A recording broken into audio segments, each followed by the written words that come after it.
तो हेलो प्यारे दोस्तों, आज प्यारे साथियों हमारा जो लेक्चर है वो दो है।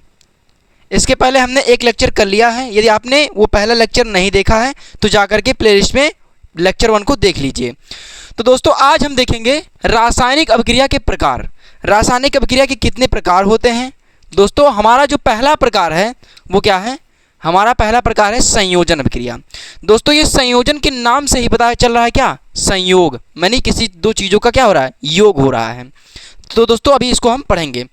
तो और दूसरा क्या है, अपघटन अभिक्रिया। दोस्तों अपघटन अभिक्रिया क्या होती है इसको भी हम देखेंगे। और क्या देखेंगे, विस्थापन अभिक्रिया। दोस्तों विस्थापन अभिक्रिया क्या होती है। दोस्तों रासायनिक अभिक्रिया के इतने ही प्रकार नहीं हैं, और भी प्रकार हैं, लेकिन आज की इस वीडियो में हम जो है इन टॉपिक पर बात करने वाले हैं, यानी ये 3 टॉपिक पर। तो दोस्तों सबसे पहले हम देख लेते हैं संयोजन अभिक्रिया क्या होती है। तो हम देख लेते हैं संयोजन अभिक्रिया क्या है। दोस्तों आप लोगों को पता रहा है संयोजन यानी नाम से ही क्या हो रहा है, किन्हीं दो चीज़ों का क्या हो रहा है, योग। तो दोस्तों सबसे पहले हम इसको उदाहरण के माध्यम से समझते हैं, उसके बाद हम इसका डेफिनेशन लिखाएंगे। दोस्तों ये हम जो उदाहरण लिखेंगे इसको आप प्रॉपर तरीके से लिखिएगा। ये मत समझिए कि ये बस समझाने के लिए है, क्योंकि दोस्तों पेपर में जो उदाहरण होता है वो बहुत ही इंपॉर्टेंट होता है लिखने के लिए। देखिए उदाहरण के माध्यम से पहले हम आपको समझाते हैं, उसके बाद डेफिनेशन लिखेंगे। तो उदाहरण पहला हम ले रहे हैं, जैसे क्या है, जैसे हम ले रहे हैं मैग्नीशियम। क्या ले लें, मैग्नीशियम। दोस्तों जब मैग्नीशियम की क्रिया हम ऑक्सीजन से कराएंगे, क्या कराएंगे, ऑक्सीजन से कराएंगे। जब मैग्नीशियम की क्रिया हम ऑक्सीजन से कराएंगे तो बनाएगा क्या, ये मैग्नीशियम ऑक्साइड। तो दोस्तों यहां पर जब मैग्नीशियम की क्रिया हमने ऑक्सीजन से कराया तो ये क्या बन गया, मैग्नीशियम ऑक्साइड। तो दोस्तों यहां पर देखिए जब 2 या 2 से अधिक पदार्थ, यहाँ पर क्या है, ये एक पदार्थ है, ये एक पदार्थ है, जब 2 या 2 से अधिक पदार्थ मिलकर एकल उत्पाद का निर्माण करते हैं तो ऐसी अभिक्रिया को हम क्या कहते हैं, संयोजन अभिक्रिया कहते हैं। तो दोस्तों यही उदाहरण इसका हमने बताया, और डेफिनेशन जो हमने भी बताया वही है। तो डेफिनेशन लिख के हम बताते हैं। डेफिनेशन क्या है, जब 2 या 2 से अधिक पदार्थ, जब 2 या 2 से अधिक पदार्थ मिलकर एकल उत्पाद का, एकल मतलब क्या, एक,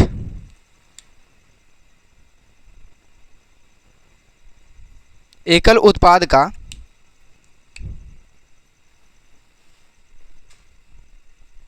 एकल उत्पाद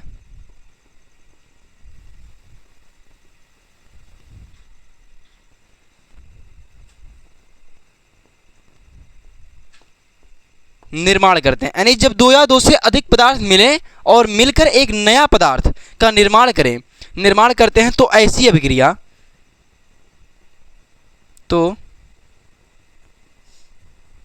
ऐसी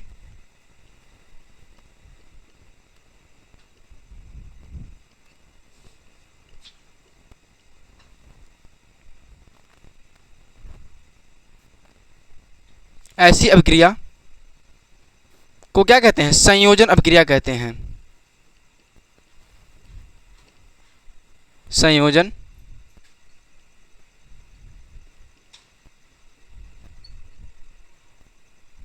अभिक्रिया कहते हैं। तो प्यारे साथियों हमने ये उदाहरण बताया, यहाँ पर क्या है, मैग्नीशियम और ऑक्सीजन, यानी जब मैग्नीशियम ऑक्सीजन से क्रिया कर रहा है तो क्या बना रहा है, मैग्नीशियम ऑक्साइड। यहाँ पर 2 लगा देंगे और यहाँ पर 2 लगा देंगे, अभिक्रिया बैलेंस हो जाएगी। क्योंकि दोस्तों यहाँ पर जो क्या था, ऑक्सीजन डबल था, लेकिन यहाँ पर ऑक्सीजन क्या था, सिंगल था, इसलिए हमने इसको डबल करने के लिए 2 से गुणा किया। अब जब 2 से उधर गुणा कर दिया तो मैग्नीशियम अकेला हो जा रहा था, इसलिए हमने मैग्नीशियम को भी 2 से गुणा किया। तो दोस्तों यहाँ पर लिखिएगा, जब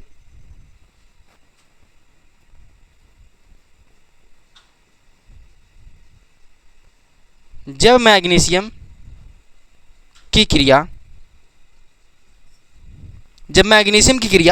ऑक्सीजन से कराई जाती है,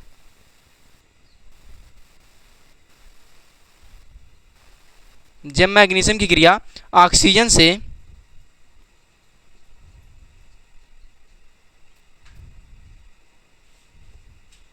कराई जाती है तो वह मैग्नीशियम ऑक्साइड बनाता है। क्या बनाता है?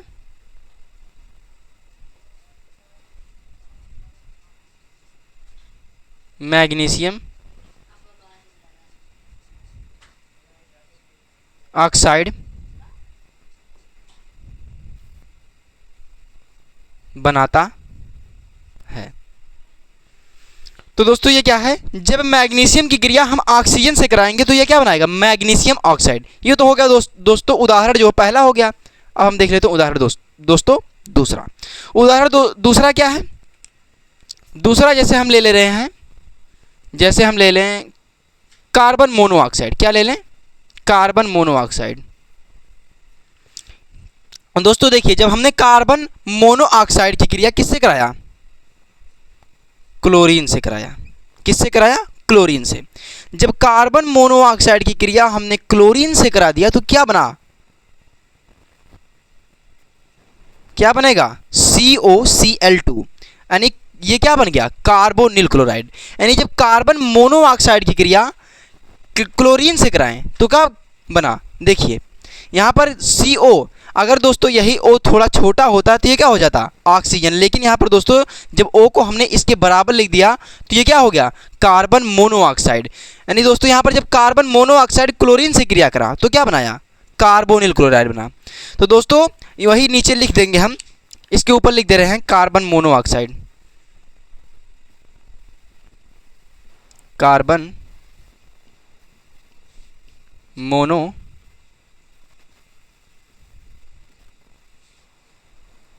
Carbon monoxide.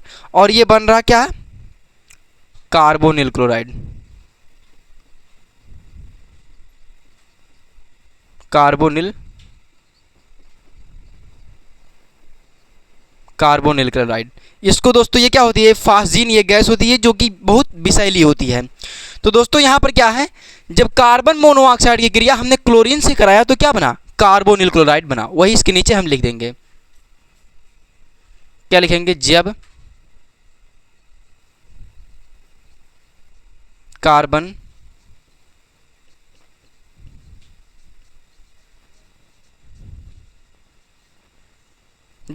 मोनोऑक्साइड की क्रिया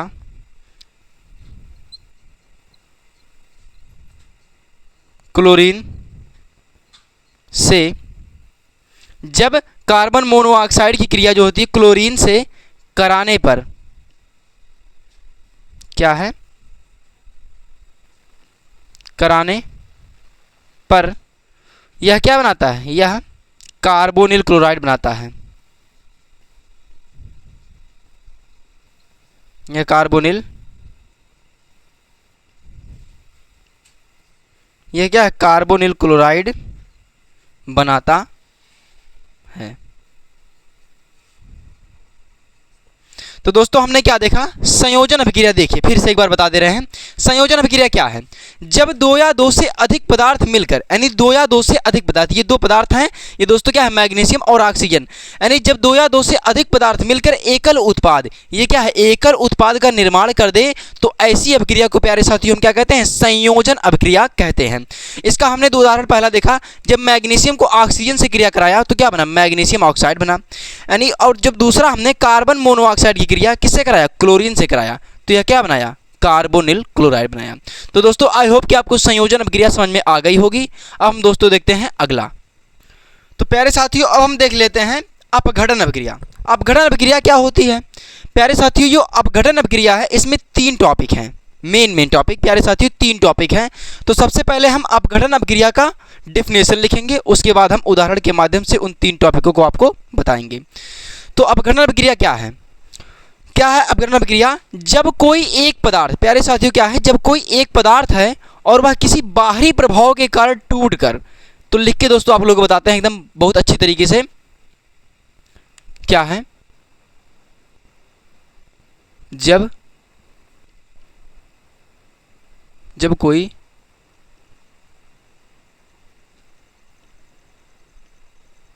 कोई एक पदार्थ किसी बाहरी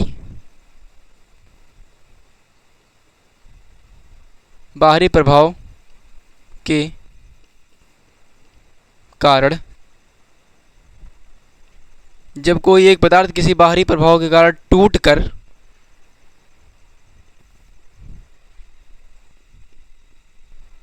दो या दो से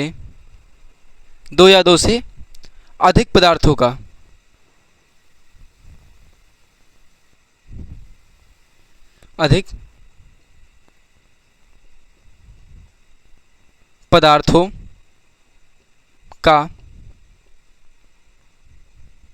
निर्माण करता है। क्या है? जब कोई दो या दो से अधिक पदार्थ, क्या है, जब कोई एक पदार्थ जो है वो क्या है, किसी बाहरी प्रभाव के, वो बाहरी प्रभाव कुछ भी हो सकता है प्यारे साथियों, बाहरी प्रभाव के कारण टूटकर दो या दो से अधिक पदार्थों का क्या करता है, निर्माण करता है, निर्माण करता है, तो उसे हम अपघटन अभिक्रिया कहते हैं।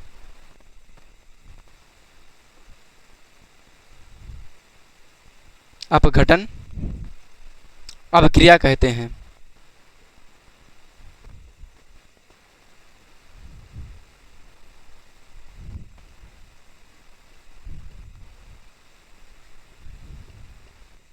अपघटन अभिक्रिया कहते हैं।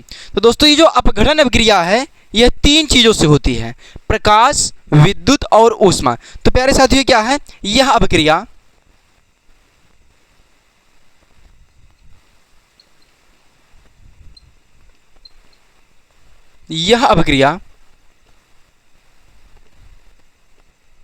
प्रकाश, विद्युत तथा ऊष्मा द्वारा होती है,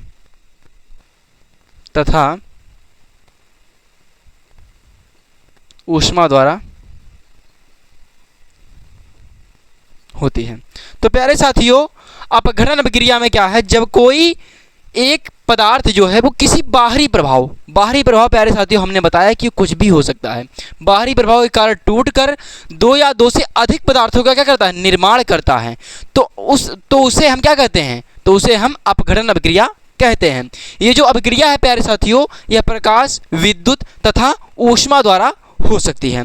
दोस्तों आप लोग को एक उदाहरण के माध्यम से समझाते हैं। जैसे प्यारे साथियों उदाहरण हमने ले लिया, जैसे ये क्या है, जैसे ये ए है और बी है। ये प्यारे साथियों ए और बी एक साथ थे, क्या थे, एक साथ थे। अब दोस्तों इस पर क्या हुआ, बाहरी प्रभाव के कारण, ये क्या है, बाहरी प्रभाव, ये यहां पर दोस्तों जो ए और बी है, ए और बी एक साथ रहते थे, लेकिन इस पर एक बाहरी प्रभाव लग गया। क्या लग गया, बाहरी प्रभाव। बाहरी प्रभाव के कारण टूटकर ये ए और बी, ये ए बी से कहे कि अब हम लोग जो क्या रहेंगे, अलग अलग रहेंगे, क्या रहेंगे, अलग अलग। तो ए हो गया अकेला और बी हो गया अकेला। प्यारे साथियों इतना ही कॉन्सेप्ट इसमें छुपा है। देखिए यहाँ पर जो ए थे और बी थे ये दोनों एक साथ रहते थे, ये क्या रहते थे, एक साथ रहते थे, लेकिन इस पर बाहरी प्रभाव, दोस्तों हमने जैसा कि आपको बताया कि बाहरी प्रभाव कुछ भी हो सकता है, तो बाहरी प्रभाव लग गया, तो ए और बी दोनों आपस में कहें कि अब हम लोग क्या रहेंगे, अलग रहेंगे। तो दोस्तों इसी के कारण यहाँ पर क्या है, बाहरी प्रभाव लगा और ये दोनों अलग हो गए। तो दोस्तों इसमें हमने क्या बताया, यह अभिक्रिया जो है प्रकाश, विद्युत तथा ऊष्मा द्वारा होती है। तो इसमें तीन टॉपिक हैं, प्रकाश, विद्युत और ऊष्मा। तो सबसे पहले हम देख लेते हैं प्रकाश के द्वारा जो है अपघटन अभिक्रिया कैसे होती है। तो ये क्या है,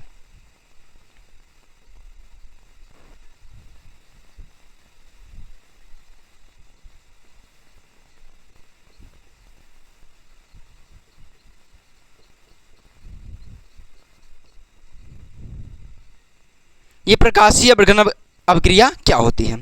तो दोस्तों प्रकाशीय अपघटन अभिक्रिया में सबसे पहले हम एक लेते हैं, क्या ले लेंगे, जैसे ले लें हम AgCl, क्या ले लें, AgCl यानी सिल्वर क्लोराइड।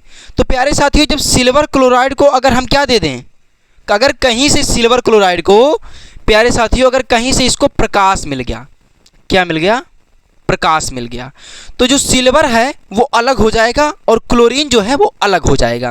तो प्यारे साथियों, जो हमने सिल्वर क्लोराइड को यहाँ पर लिख देते हैं नीचे, सिल्वर क्लोराइड,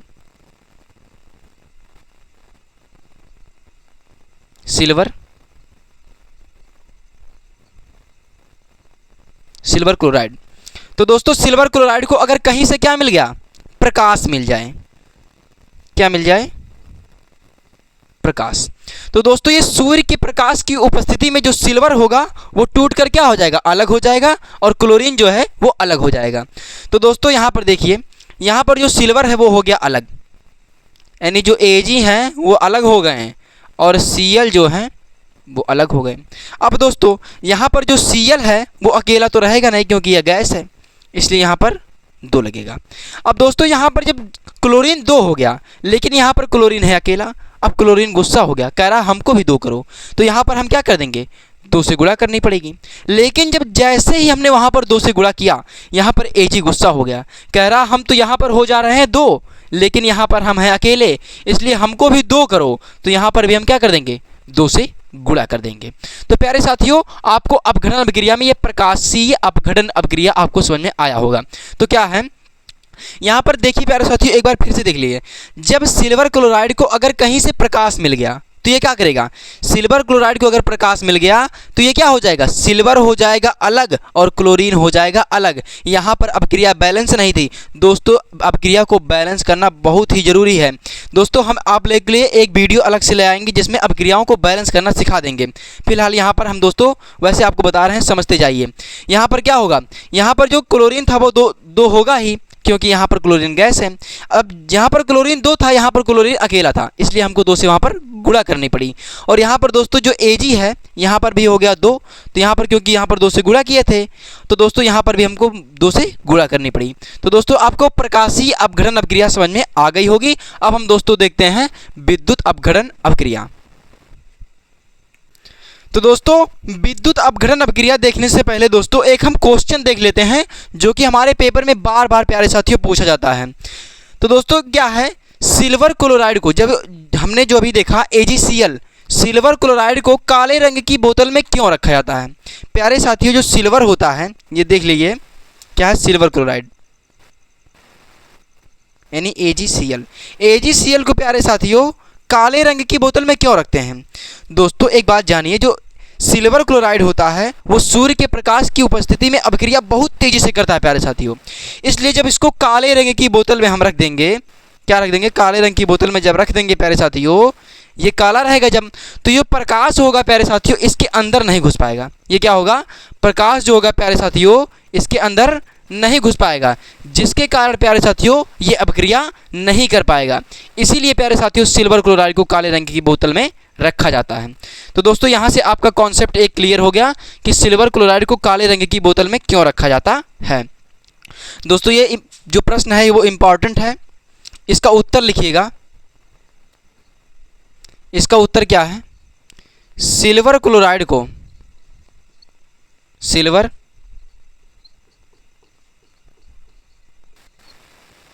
क्लोराइड को काले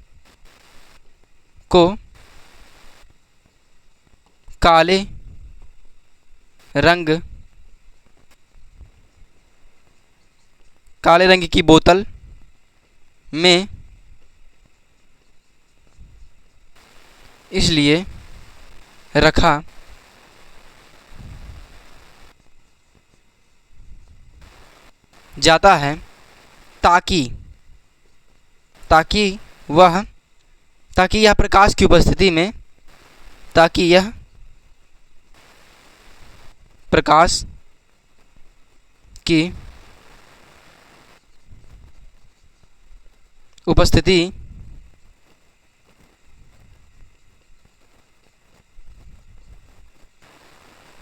अभिक्रिया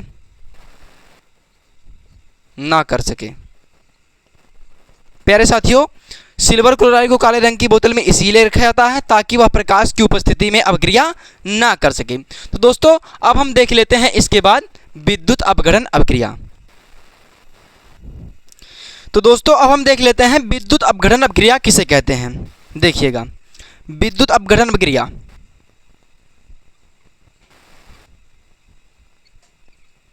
विद्युत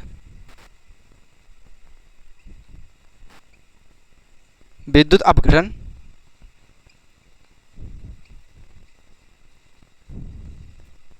तो प्यारे साथियों, विद्युत अपघटन अपक्रिया क्या होती है इसका उदाहरण हम समझेंगे। तो विद्युत अपघटन अपक्रिया में क्या है, जैसे हम ले लें NaCl, क्या ले लें NaCl यानी सोडियम क्लोराइड। जब दोस्तों सोडियम क्लोराइड को अगर कहीं से क्या मिल जाए, क्या मिल जाए प्यारे साथियों, विद्युत। अगर सोडियम क्लोराइड को कहीं से मिल जाए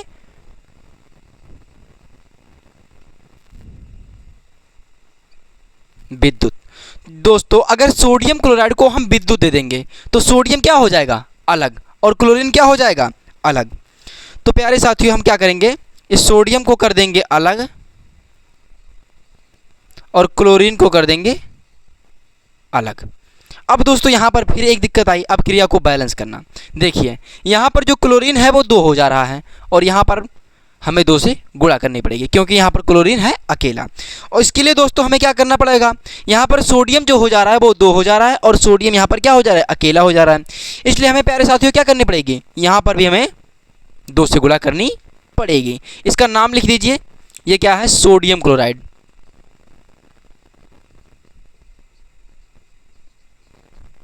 सोडियम क्लोराइड, ये सोडियम क्लोराइड है। सोडियम क्लोराइड को हमने विद्युत दिया, ये सोडियम बना लिया, ये क्या बना दिया, क्लोरीन गैस बना लिया।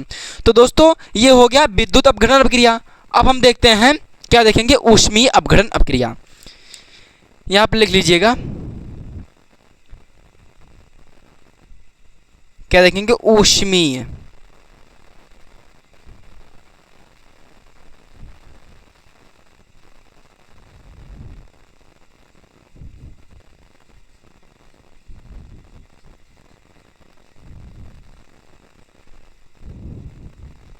ऊष्मीय अपघटन अपक्रिया क्या है दोस्तों, क्या है, कैल्शियम कार्बोनेट। जैसे ले लें क्या, कैल्शियम कार्बोनेट CaCO3। जब प्यारे साथियों कैल्शियम कार्बोनेट को हम क्या दे देंगे, कहीं से अगर मिल जाएगा इसको ऊष्मा, क्या मिल गया, ऊष्मा। ये प्यारे साथियों क्या है, चूना पत्थर यानी कैल्शियम कार्बोनेट। जब कैल्शियम कार्बोनेट को कहीं से ऊष्मा मिल जाएगा तो क्या होगा, जो कैल्शियम ऑक्साइड होता है यानी CaO, ये CaO अलग हो जाएगा और क्या हो जाएगा, कार्बन डाइऑक्साइड अलग हो जाएगा। अब देखिए यहाँ पर जो कैल्शियम कार्बोनेट था उसको मिल गया ऊष्मा कहीं से, तो ये क्या बना लिया, कैल्शियम ऑक्साइड बना लिया और ये क्या बना लिया, कार्बन डाइऑक्साइड बना लिया। यानी ये 2 भागों में क्या हो गए, टूट गए। अब प्यारे साथियों देखिए अब क्रिया बैलेंस है या नहीं। यहाँ पर देखिए 1 कैल्शियम, यहाँ पर 1 कैल्शियम, कैल्शियम का तो बात सही है यानी कैल्शियम बैलेंस है।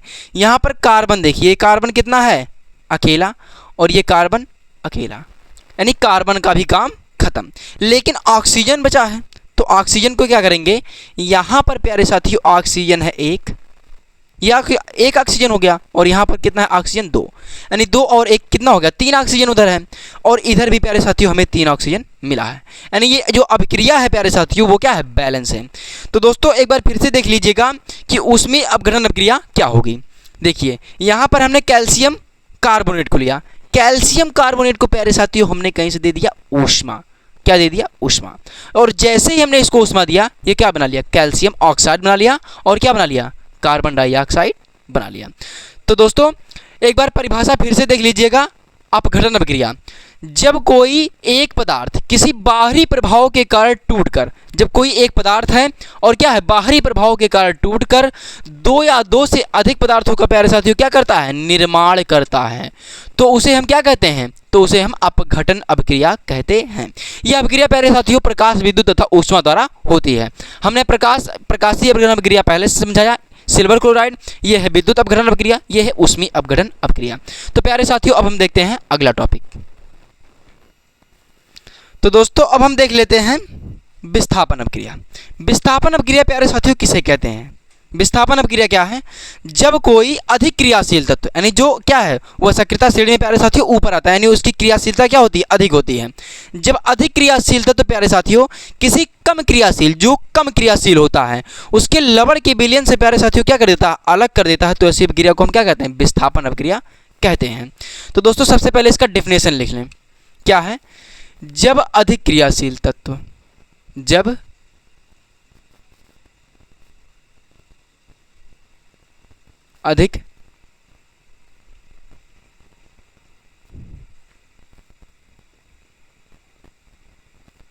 अधिक क्रियाशील तत्व, जब अधिक क्रियाशील तत्व किसी कम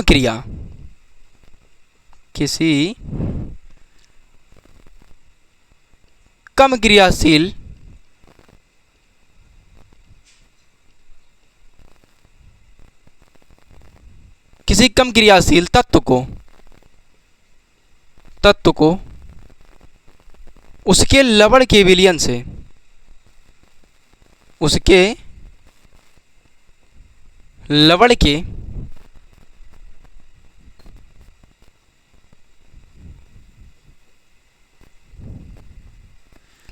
के विलयन से अलग कर देता है, अलग कर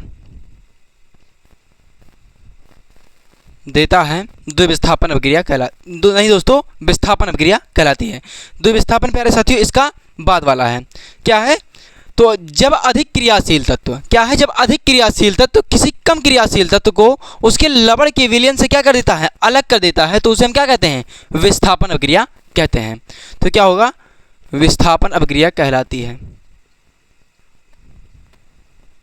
विस्थापन अपक्रिया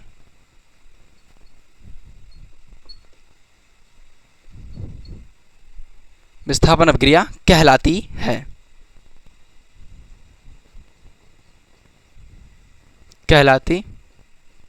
है।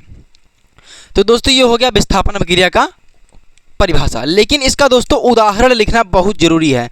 अगर दोस्तों आप लोग पेपर में अगर पूछ लेगा कि विस्थापन अपक्रिया किसे कहते हैं, उदाहरण सहित समझाइए। अगर दोस्तों उस टाइम पर अगर आप इसका परिभाषा ही लिखेंगे, अगर उदाहरण नहीं लिखेंगे, तो प्यारे साथियों आधा नंबर आपका कट जाएगा।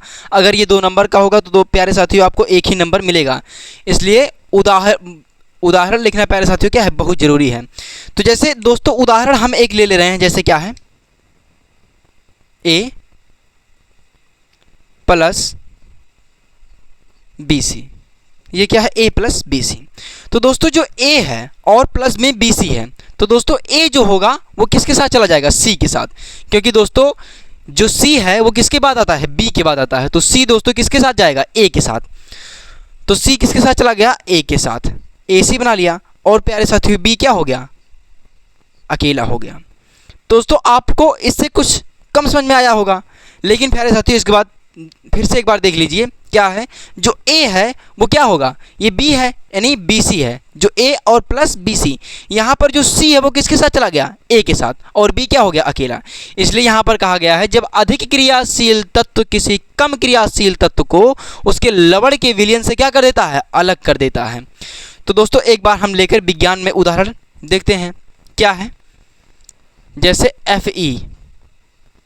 Fe प्लस में CuSO4। ये क्या है? Fe plus CuSO4।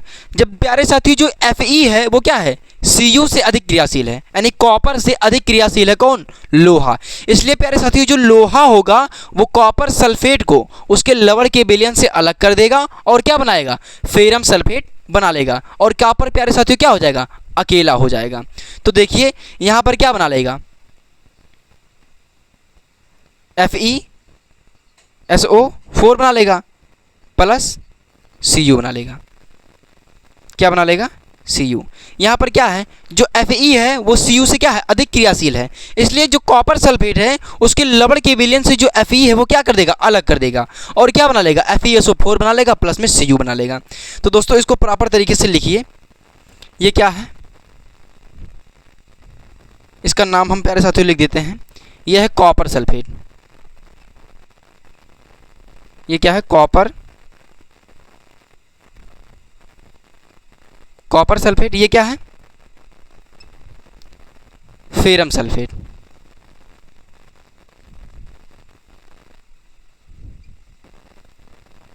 ये क्या है, फेरम सल्फेट है। तो दोस्तों यहाँ पर लिखेंगे, यहाँ पर क्या है, जब Fe को CuSO4 के साथ अपक्रिया कराई जाती है तो चूंकि यहाँ पर जो Fe है वो Cu से अधिक क्रियाशील है, इसलिए जो लोहा है यानी Fe है वो CuSO4 को उसके लवण के विलयन से अलग कर देगा और क्या बना लेगा, FeSO4 यानी आयरन सल्फेट बना लेगा, यानी फेरम सल्फेट बना लेगा। यहाँ लिखिएगा, यहाँ जो Fe है वो क्या है, Cu से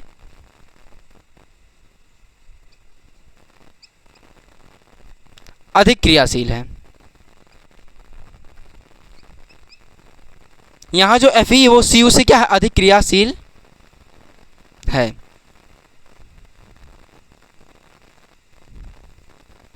इसलिए क्या होगा, इसलिए FeCuSO4 को उसके लवण के विलयन से क्या कर देगा, अलग कर देगा।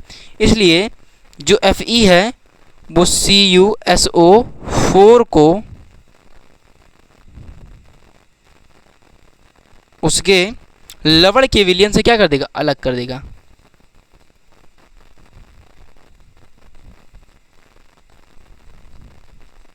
लवण के विलयन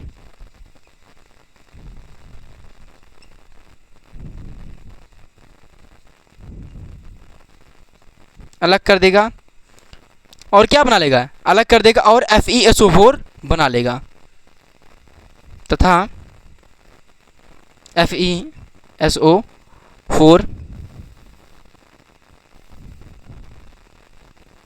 बना लेगा।